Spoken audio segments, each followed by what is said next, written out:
First, you mentioned minorities would be the first focus of the distribution. How would that exactly work in practice when it's being distributed specifically to minorities? And then secondly, for you, Well, he Mr. didn't say minorities, he said Well, minorities he said the and focus- senior citizens, yeah. Oh, sure. But can you talk us through a bit more on the focus on distributing to minorities and how that would work? And then for you, Mr. President, you mentioned the drop in the poverty rate. Specifically, we noticed at Just the News that the poverty rate for African Americans hit historic lows, that the household wealth increased historically for African Americans. What was driving that increase in wealth for African Americans? And now in 2020, with the coronavirus, with unemployment spiking, what would be your plan for the second term to improve lives for Well, I'll African go Americans? first because of your question. I appreciate your question. And yeah, we've had a tremendous drop in poverty for all people in our nation, but in particular for African Americans. And that statistic came in, and it's because the African American community, the black community, has had the best employment numbers that we've ever had, both employment and unemployment, depending on how you want to define it. But we've had the best employment numbers we've ever had. Now, we had the greatest employment in the country ever, almost 160 million people. We've never been close to that number, but we were just 6 months ago. And yeah, I'm very proud of the numbers. African Americans, Hispanic Americans, they had the best numbers they've ever had by far, both employment and unemployment, depending on definition. Thank you very much for that question. Scott, do you want to answer that? Okay. So to clarify, I said that the first prioritization is the high-risk people and frontline healthcare workers. But just to reiterate what I said, there are 51,000 outlets for distribution, for vaccination. And there's over 14,000 federally qualified health centers that are particularly targeted to minority and low-income areas. So that's a focus. I want to point out two other things. We're also prioritizing testing to historically black colleges and universities. And we're in the process of getting that finalized because we know that there's higher morbidity in certain ethnic groups. And the last thing I would say is it's particularly heinous and egregious abuse of the media to instill fear into people about taking a vaccine, because there is no shortcut here. Everything is safe, everything is effective, and for people who have particularly an influence on minority communities to instill fear and doubt is a particularly outrageous abuse of public policy and of leadership. These are people that have higher risk.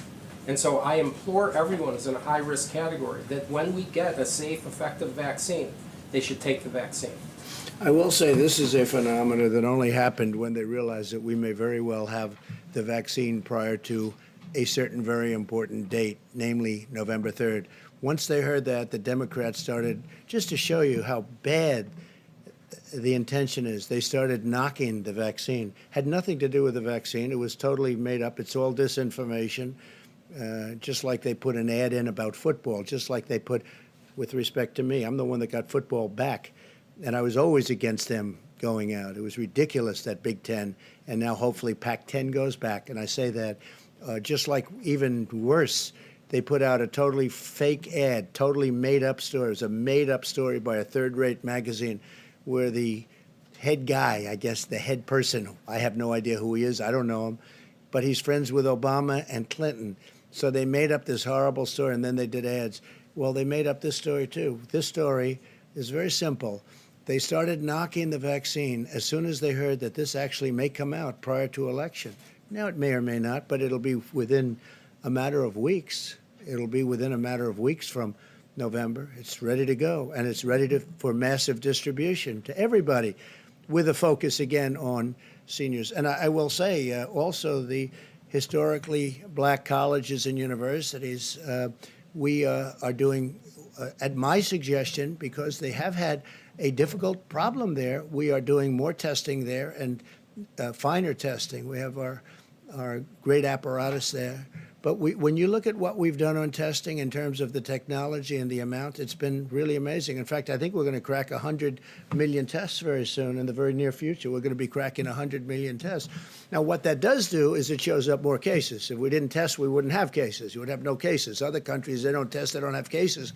And then they say, oh, the United States. Well, but we're proud of it because it shows where there may be a problem and it helps people. But we're doing tremendous testing at the historically black colleges and universities. And that was a suggestion I made, and I think it's a good suggestion. Yeah, please go ahead. Yes, What the United States government did was shameful, and I am sorry.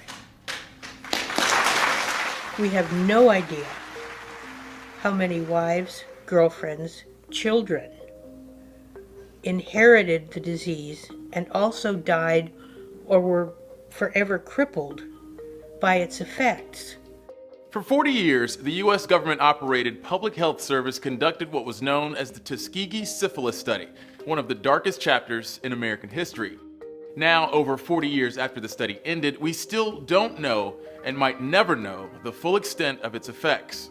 And the study might have continued if not for a 1972 article from Associated Press reporter Jean Heller. Everyone who knew about this, to my way of thinking, everyone who knew about this and didn't blow the whistle, that didn't shout to high heaven, "This is wrong," is culpable.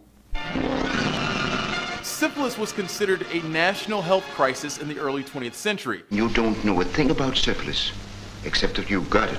And many doctors at the time thought syphilis and other medical complications were affected by race. To study the disease, researchers found a population of poor, black, syphilitic sharecroppers in and around Tuskegee, Alabama during the Great Depression.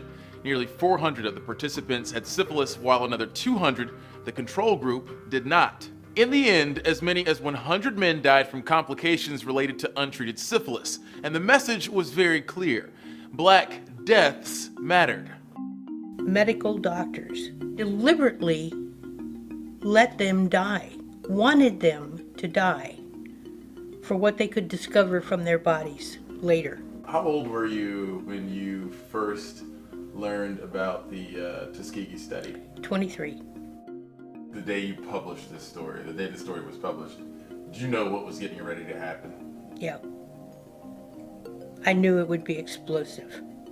After the story broke, and there was this incredible public outcry, Senator Kennedy had held very, very public congressional hearings on this. If they had been white, your public health service would never have agreed to do this study in the first place. They wouldn't have dared. The study and the aftermath are well documented in films and books, but there are still things we might never know, and for Heller, that goes back to the very beginning. I still have not heard